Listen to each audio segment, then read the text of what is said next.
dette afsnit af Oldtimers skal vi høre fra 4 tidligere ligaprofiler i dansk basketball. Vi skal høre fra Otis Loyd, Todd Anthony, Tony Marion og Mickey Dennis. Og i dette afsnit får de 4 Oldtimers lov at fortælle anekdoter og gode historier fra deres tid som spillere i dansk basketball. Yeah, I think one of the stories is when the guy had a roommate when I first came here.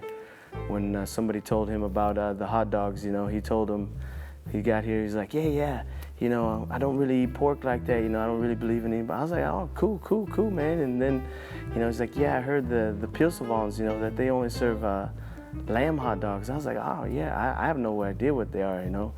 So and he proceeded to start to eat a lot of these hot dogs because they were convenient, you know, before practice, after practice. You know, now you have to remember he was ordering the big medisters, you know, he was ordering the big ones. I would say he ate about 80 hot dogs after about a month, you know. And then finally somebody told him on the bus, you know, what there was, and he almost turned white, you know. He was blown away. He was quiet for about an hour. And they said, hey, man, somebody gave me some bad info, man. You know, and I used to talk a little junk when I was younger. I used to get into the jump circle, and it's usually a Dane jumping, sometimes an American, and I would just be like, really quietly, I'd go, hey, are you getting 40 today? And they'd look at me like, why? I said, because I am. And, you know, and that's what was my mindset. I said, I'm just going to try to score as many points as I can. I think everybody experienced the same thing that I did, that people were so warm and nice, no racial stuff.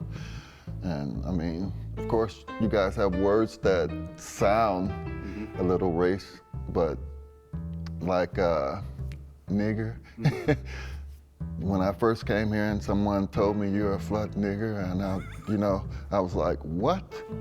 And then I kept hearing it, and then something in my head clicked and said, I need to look that word up because it sounds too much like our word, but it was black, and they didn't mean anything racial about it.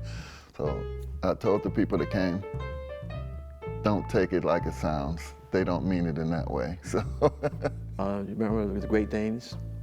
I was supposed to, I picked up Magic Johnson, who was going to go to the practice and so forth. And I told Khalees, she was around 10 then, I told her, you know, you're going to go to the hall with us and so forth, but you're going to sit in the back seat and you're going to be quiet.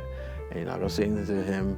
You know, he's got probably other things he wants to discuss or whatever else. So unless he speaks to you, you're gonna, be quiet. And she's sitting in the back seat, and we're chit-chatting on the drives to the hall and so forth like that, talking about different things and so forth. And she's quiet. She's like, I see she's tense. You know, she's nervous. You know, famous Magic Johnson there. So finally, in the trip, he turned around. And he says, "And what's your name, little girl?" And it seems like she tried to get out 100 words in one sentence. It just got all blotted together, and everybody in the car just started dying laughing because she just could not. She had so many questions, she just couldn't put them all out one at a time. The first year, like I said, I was playing in the lower level there with Jonstrup. And I mean, there was games I was putting up 60. I'm calling my dad. I'm like, yo, I know how Michael Jordan feels. This is crazy. He's like, who are you playing against? People in wheelchairs? He couldn't believe it, you know what I mean? I'm like, Dad, I'm killing people here. And he came over and saw a game, and he's like, wow, you know, he's like, this is great, you know? We played a game in Holbæk, and then on the way back, there was a crazy snowstorm, and we got stuck.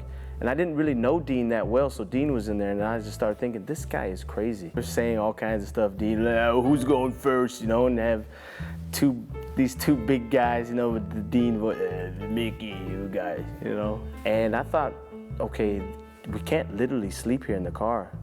I was like thinking, what if we could die? You know, it's against the law to make us stay here. So there was a bus that came around, like, gonna take people, and they said, Tony and Dean said, nah, we won't take you, we'll get out of here. I didn't get home till like 9 o'clock in the morning. It was like 18 hours in there, and I almost froze to death. And I was so pissed because, and then when my girlfriend saw me in the morning, I was like, what happened to you, you know? Phones died, you know? It was terrible.